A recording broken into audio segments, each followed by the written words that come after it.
Les influenceurs des réseaux sociaux partagent souvent leur vie en ligne, inspirant de nombreuses personnes. Mais derrière la célébrité, il y a parfois des histoires tragiques de vie brutalement écourtées.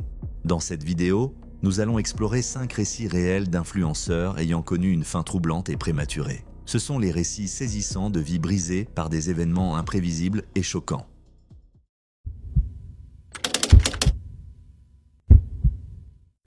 Le 14 juillet 2019 à Utica, dans l'État de New York, Bianca Devins, une jeune femme de 17 ans, fraîchement diplômée du lycée, était très active en ligne. Elle partageait ses passions pour la mode emo et les jeux vidéo. Pleine d'espoir pour l'avenir, Bianca prévoyait d'étudier la psychologie au Mohawk Valley Community College. Elle utilisait souvent les réseaux sociaux pour exprimer ses pensées et partager ses expériences. Mais ce jour-là, le destin de Bianca a pris une tournure tragique. Quelques mois auparavant, Bianca avait rencontré Brandon Clark, un homme de 21 ans sur Instagram. Leur relation s'était développée, bien qu'elle semblait avoir plus d'importance aux yeux de Brandon qu'à ceux de Bianca. Le 13 juillet, ils avaient assisté ensemble à un concert à New York. Le lendemain matin, en route pour Utica, une dispute a éclaté. Les détails restent flous, mais cette altercation a conduit à un acte violent mettant fin à la vie de Bianca. Après cet événement, Brandon a publié des images troublantes de Bianca sur des plateformes comme Instagram et Discord. Ces images ont rapidement circulé, choquant ceux qui les voyaient. Un internaute du Tennessee a contacté la police d'Utica après avoir vu une photo de Bianca présentant une grave blessure au cou, accompagnée d'une localisation mentionnant Utica. Lorsque les agents sont arrivés sur place, ils ont trouvé Brandon près de sa voiture avec des blessures qu'il s'était infligées en tentant de se suicider. Malgré ses blessures, il était conscient et continuait à publier des photos de lui-même en ligne. La police l'a maîtrisé et transporté d'urgence à l'hôpital où il a subi une opération chirurgicale. La famille de Bianca était anéantie. Dans une déclaration, ils ont exprimé leur chagrin se souvenant d'elle comme une artiste talentueuse et une sœur, fille et cousine aimante. Ils ont évoqué son sourire radieux et leur douleur face à une vie brutalement interrompue. La mort de Bianca a eu un écho bien au-delà de sa famille. Dans les jours qui ont suivi, certains membres de la communauté incel en ligne ont soutenu Brandon le glorifiant et publiant des commentaires blessants sur Bianca. Pour sa famille et ses amis, cette cruauté supplémentaire était une souffrance insupportable. Kimberly Devins, la mère de Bianca, a plus tard parlé du traumatisme provoqué par la diffusion des photos de sa fille sur Internet. Des inconnus envoyaient ces images à Kimberly et à Olivia, la sœur de Bianca, ou les identifiaient dans des publications remplies de messages haineux. L'insensibilité des réseaux sociaux semblait sans fin. Les amis de Bianca étaient également profondément affectés. L'un de ses proches, Young Shim, a exprimé sa colère contre ceux qui partageaient les images uniquement pour attirer l'attention, sans aucune considération pour Bianca ou ses proches. Certains soutiens ont cependant tenté de contrer cette vague de haine en honorant la mémoire de Bianca et en publiant des messages positifs. Des années plus tard, ses comptes sur les réseaux sociaux restaient actifs, attirant à la fois des messages de soutien et des commentaires négatifs. Lors de son procès, Brandon a plaidé coupable de meurtre au second degré et a été condamné à 25 ans de prison à perpétuité. Au tribunal, il a présenté des excuses, reconnaissant que Bianca ne méritait pas ce qui s'était passé et exprimant des regrets pour ses actes. Cependant, il a admis que ces excuses ne pourraient jamais réparer le mal qu'il avait causé. La nature de la relation entre Bianca et Brandon fait encore débat. Certains parlent d'une amitié, tandis que d'autres évoquent une implication romantique. Ce qui est certain, c'est que les sentiments obsessionnels de Brandon ont conduit à une issue tragique. Les rapports du procès suggèrent que la jalousie aurait joué un rôle, Brandon étant possiblement contrarié par une interaction entre Bianca et un autre homme lors du concert. La mort publique de Bianca et l'exploitation de son histoire en ligne ont mis en lumière le côté sombre des réseaux sociaux. La diffusion massive des images graphiques et les remarques cruelles ont transformé son décès en spectacle, laissant sa famille et ses amis avec des rappels constants et douloureux. Kimberly Devins continue de s'exprimer, espérant sensibiliser sur les dangers des réseaux sociaux et la nécessité de mieux protéger contre l'exploitation en ligne. Récemment, elle est apparue dans la série Deadly Influence sur Investigation Discovery, qui explore les dangers des réseaux sociaux et leur impact sur les jeunes. L'histoire de Bianca est un avertissement sur les risques liés aux interactions en ligne. C'est le récit d'une jeune vie tragiquement interrompue par un acte insensé et de la douleur persistante causée par le rôle d'Internet dans sa médiatisation.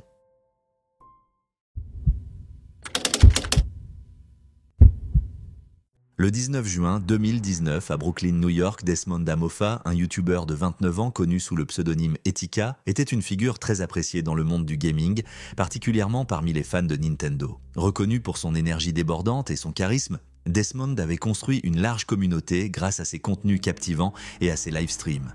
Mais derrière son personnage en ligne, il luttait contre de graves problèmes de santé mentale.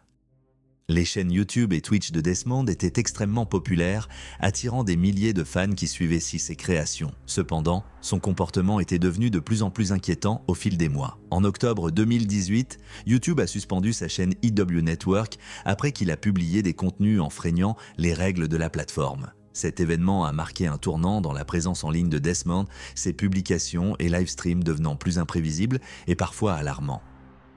En avril 2019, Desmond a diffusé en direct un face-à-face avec des policiers. Il a également publié des messages et des photos troublants en ligne, dont une où il tenait une arme à feu, laissant entrevoir une profonde détresse. Cet incident a conduit à une intervention policière et il a été hospitalisé pour une évaluation. Bien qu'il ait reçu de l'aide, ses combats intérieurs ont persisté. Le 19 juin, Desmond a publié une vidéo intitulée « I'm sorry » sur sa chaîne YouTube « TR, un Iceman ». Dans cette vidéo de 8 minutes, il exprimait ses regrets à ses abonnés, s'excusant pour son comportement récent. Cette vidéo a alarmé ses fans qui ont rapidement alerté les autorités. Peu après l'avoir publiée, Desmond a disparu. Le lendemain, la police de New York a sollicité l'aide du public pour le retrouver. Dans un tweet, ils l'ont décrit comme un YouTuber bien connu et ont exprimé leurs inquiétudes suite à sa vidéo récente. Malgré ses efforts, Desmond restait introuvable. Après 5 jours de recherche, le 25 juin, la police a confirmé que le corps de Desmond avait été retrouvé dans l'East River à Lower Manhattan. La communauté du gaming était en deuil. Fans, créateurs de contenu et même YouTube ont partagé des messages de condoléances. Le compte officiel des créateurs de YouTube a reconnu l'influence de Desmond, exprimant sa tristesse face à sa disparition et adressant ses pensées à ses proches. L'histoire de Desmond a mis en lumière les pressions intenses auxquelles les figures publiques, en particulier les créateurs en ligne, sont confrontés. De nombreux experts estiment que la célébrité sur les réseaux sociaux peut exacerber le stress et aggraver les problèmes de santé mentale. Kaylee Cruzan, chercheuse à l'université Cornell, a noté que bien que les recherches sur les réseaux sociaux se concentrent généralement sur le grand public, il est crucial d'étudier l'impact spécifique qu'ils ont sur les influenceurs. Le comportement de Desmond dans ces derniers mois, y compris les messages inquiétants qu'il partageait sur Twitter, Reddit et YouTube, révélaient des signes évidents de détresse. Malgré le soutien de ses fans, il était clair qu'il avait besoin d'une prise en charge continue de sa santé mentale, qui, malheureusement, n'a pas été maintenue. Les efforts de la communauté en ligne pour l'aider ont mis en lumière les lacunes du système de santé mentale actuel, où les personnes en crise ne reçoivent souvent pas un soutien à long terme. Rod Breslau, consultant en e-sport, a réfléchi sur l'expérience de Desmond, observant que les pressions liées à la célébrité en ligne avaient probablement affecté son état mental. Breslau a souligné combien il est difficile pour les influenceurs de gérer un public aussi vaste, en particulier dans un environnement public et compétitif comme celui du gaming et du streaming. La tragédie de Desmond a suscité des discussions sur la nécessité de meilleures ressources en santé mentale pour les créateurs de contenu en ligne. Les statistiques des CDC montrent que les défis de santé mentale sont une préoccupation majeure pour les jeunes adultes aux États-Unis. Et les études suggèrent qu'un temps accru passé sur les réseaux sociaux peut engendrer des sentiments d'anxiété et de tristesse. Cependant, ces recherches négligent souvent les expériences des influenceurs qui font face à des pressions uniques pour interagir constamment avec leur audience. Le docteur Victor Schwartz, médecin-chef de la JED Foundation, a souligné l'importance de ressources en santé mentale adaptées aux jeunes. Il a plaidé pour des interventions plus proactives de la part des plateformes de réseaux sociaux, qui pourraient aider à connecter les individus en détresse avec des professionnels. Bien que la communauté en ligne de Desmond ait tenté de le soutenir, les moyens de ses fans et amis étaient limités. Le décès de Desmond a également ravivé les débats sur les responsabilités des plateformes de réseaux sociaux envers la santé mentale de leurs utilisateurs, en particulier ceux ayant une grande audience. Beaucoup espèrent que son histoire sensibilisera davantage aux luttes que traversent les influenceurs. Breslau a souligné l'impact de la vie et du travail de Desmond, affirmant qu'il était une figure importante dans les communautés Nintendo et Smash et que son héritage en tant qu'artiste serait toujours chéri. L'histoire de Desmond est un rappel des défis auxquels sont confrontées les personnes sous les projecteurs, Son combat illustre le besoin d'un soutien compatissant en santé mentale et d'un filet de sécurité plus solide pour ceux qui naviguent dans les exigences intenses de la célébrité en ligne. Son héritage souligne l'importance d'aborder les questions de santé mentale de manière plus ouverte et de créer un système qui soutient réellement les individus dans les moments difficiles.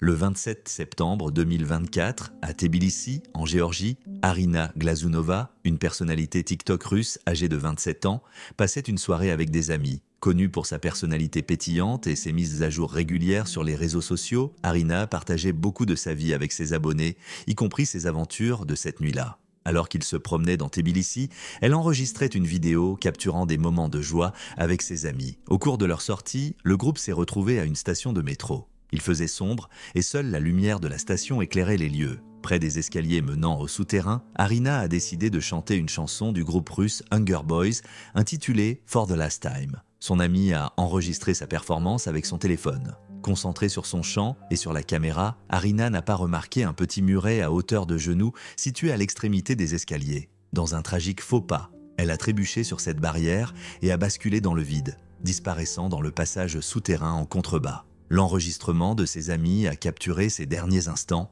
y compris un cri, avant que la vidéo ne devienne noire, suivi par les voix paniquées de ses amis qui se précipitaient pour lui porter secours. Les médias locaux ont rapporté qu'Arina avait été immédiatement transportée à l'hôpital. Elle avait subi de graves blessures, notamment un traumatisme crânien. Malgré les efforts des médecins, elle n'a pas survécu. Sa disparition a choqué ses amis et ses fans, transformant une soirée ordinaire en une tragédie. Peu après, un mémorial a été érigé à l'endroit où Arina était tombée. Des fleurs et des messages ont été déposés en sa mémoire, témoignant de la sympathie envers sa famille et ses amis. L'incident a également attiré une grande attention sur les réseaux sociaux, où la vidéo de son accident est rapidement devenue virale. Beaucoup se sont interrogés sur la sécurité de la station, notamment sur le muret bas qui avait causé la chute d'Arina. Les utilisateurs des réseaux sociaux ont exprimé leurs préoccupations, l'un d'eux décrivant l'absence de garde-corps comme un danger majeur dans l'obscurité. Un autre a suggéré qu'une barrière améliorerait la sécurité, tandis que certains ont remis en question les risques liés au fait de filmer dans des lieux publics sans prêter attention à son environnement. Quelques-uns ont même appelé à des restrictions sur TikTok, frustrés par les dangers associés à l'enregistrement vidéo en état de distraction. Face aux inquiétudes croissantes, la mairie de Tbilissi a pris la parole. Les responsables ont expliqué que le design de la station de métro remontait à l'ère soviétique, répondant aux normes de l'époque. Kaka Kaladze, le maire de Tbilissi, a assuré que la station respectait les normes de sécurité actuelles. Cependant, le public restait sceptique et réclamait des mises à jour pour prévenir de nouveaux incidents. Le décès d'Arina a soulevé d'autres questions. Pourquoi une structure aussi risquée n'était-elle pas protégée ? Une simple mesure de sécurité aurait-elle pu éviter cette tragédie ? Ces interrogations ont largement résonné alors que les gens pleuraient sa perte. Un simple enregistrement vidéo, une habitude qu'Arina avait pratiquée des centaines de fois, s'est terminé par des conséquences tragiques. L'accident a également souligné le besoin d'améliorer les normes de sécurité dans les espaces publics, en particulier dans les zones très fréquentées. Dans les jours suivant son décès, beaucoup ont réfléchi à l'importance de rester conscient de son environnement dans les lieux publics et au danger de se concentrer excessivement sur les écrans en déplacement. Le mémorial à la station de métro demeure un rappel silencieux d'une vie fauchée trop tôt et un appel à la prudence. La famille et les amis d'Arina continuent de faire face à leur perte. Ils se souviennent d'elle comme d'une personne vive et joyeuse qui apportait du bonheur à ceux qui l'entouraient. Les vidéos qu'elle partageait autrefois pour divertir sont désormais devenues des souvenirs précieux, mais elles mettent également en lumière la douleur de son absence. La communauté de Tbilissi a également ressenti l'impact de cette tragédie. L'accident d'Arina a attiré l'attention sur les préoccupations liées à la sécurité publique, suscitant des appels à une meilleure infrastructure pour protéger les citoyens. Les discussions sur la mise à jour des mesures de sécurité sont devenues plus urgentes, beaucoup exigeant des changements immédiats. En fin de compte, la mort d'Arina Glazunova était un accident tragique mais évitable qui souligne l'importance à la fois de la vigilance personnelle et de la conception sécuritaire des espaces publics. Son histoire est un avertissement pour tous.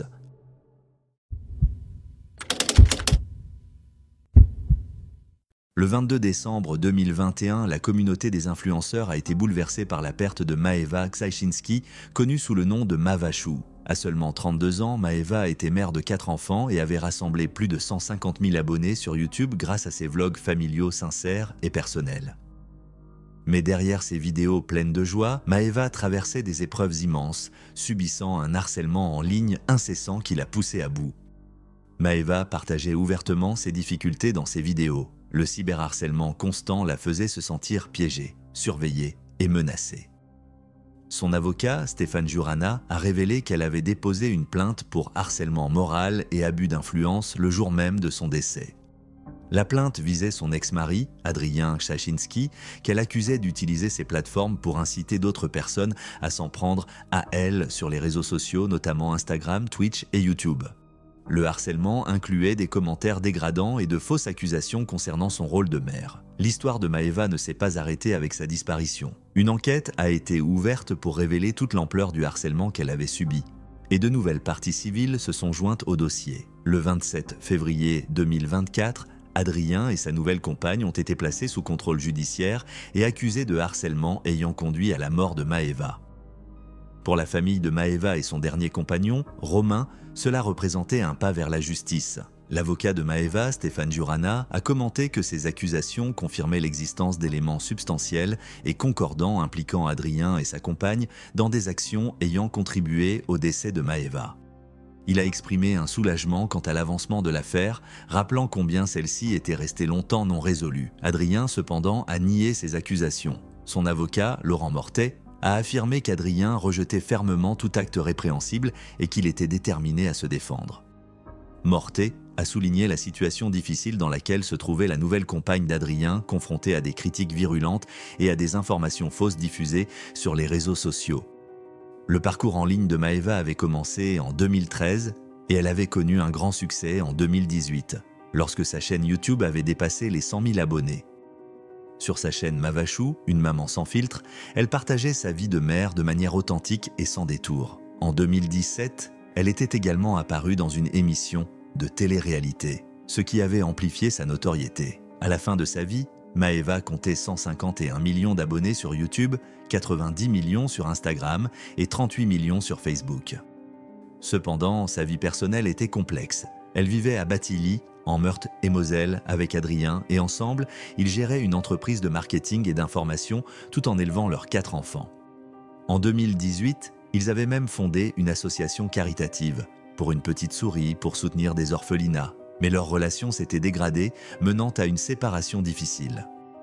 Dans les mois précédant son décès, Maeva avait déposé 5 plaintes contre Adrien pour détresse morale. Cependant, ces plaintes n'avaient pas donné lieu à des actions immédiates, ce qui avait accru sa frustration. Adrien, connu sous le pseudonyme Adrien Vlog and Blabla en ligne, avait publié une vidéo en réponse aux accusations, niant toute implication dans le cyberharcèlement. Il avait exprimé sa tristesse, affirmant qu'il continuerait à soutenir leurs enfants malgré son conflit avec Maeva. Adrien avait également accusé les médias et d'autres individus de générer de la haine et de diffuser des informations erronées. Dans sa vidéo, qui a accumulé plus de 140 000 vues, Adrien a lu des messages blessants que lui et sa nouvelle compagne avaient reçus après le décès de Maeva. Il a décrit cela comme une partie du harcèlement continu qu'il subissait et a promis de protéger ses enfants tout en combattant la négativité sur les réseaux sociaux. De son côté, le parquet d'Épinal n'a pas encore fait de déclaration officielle sur le décès de Maeva ni sur sa plainte contre Adrien. Sa famille et ses amis, cependant, sont toujours en deuil et espèrent obtenir justice et trouver un apaisement. La fin tragique de Maeva soulève des questions difficiles. Ces plaintes auraient-elles pu être prises en compte plus tôt ? Les plateformes de réseaux sociaux devraient-elles agir davantage pour prévenir le harcèlement ? Un soutien plus fort de sa communauté en ligne aurait-il pu faire une différence ? Ces interrogations non résolues mettent en lumière l'impact sévère du cyberharcèlement et l'importance d'y remédier. Son histoire est un exemple poignant du côté sombre des réseaux sociaux. Les influenceurs comme Maeva peuvent inspirer des milliers de personnes, mais ils sont également vulnérables à la toxicité qui peut émerger en ligne. La perte de Maeva Chachinski est une tragédie qui appelle à un monde numérique plus sûr et plus bienveillant pour tous.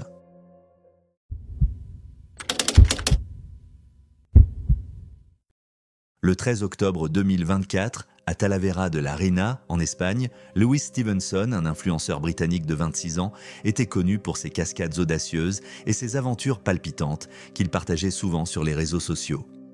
Il captivait ses abonnés avec des photos prises à des hauteurs vertigineuses, reflétant son amour pour les activités à haut risque et remplies d'adrénaline.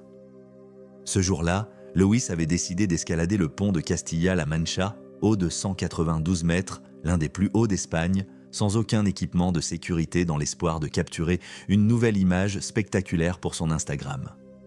Malgré les avertissements répétés de sa famille concernant ces pratiques dangereuses, il était déterminé à aller jusqu'au bout. Cette ascension serait malheureusement sa dernière. Lewis était attiré par les aventures extrêmes et ses amis ainsi que sa famille connaissaient bien son esprit casse-cou. Son grand-père, Clifford Stevenson, a expliqué que Lewis n'était pas motivé par la célébrité ou l'argent. Il cherchait ces sensations fortes uniquement pour sa satisfaction personnelle. Sa petite amie, Savannah Parker, était inconsolable en se remémorant son dernier message, la veille de l'accident, où il lui disait qu'il l'aimait. Aucun des deux ne savait que ce seraient ses derniers mots pour elle.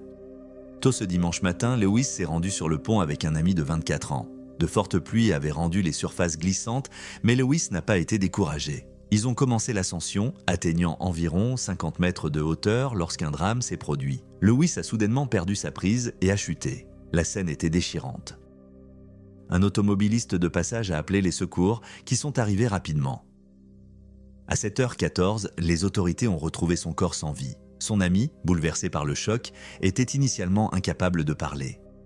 La police a ensuite confirmé qu'aucune charge ne serait retenue contre lui. Les autorités locales ont rappelé que l'accès au pont était interdit, une restriction que Lewis avait choisi d'ignorer pour obtenir son cliché idéal.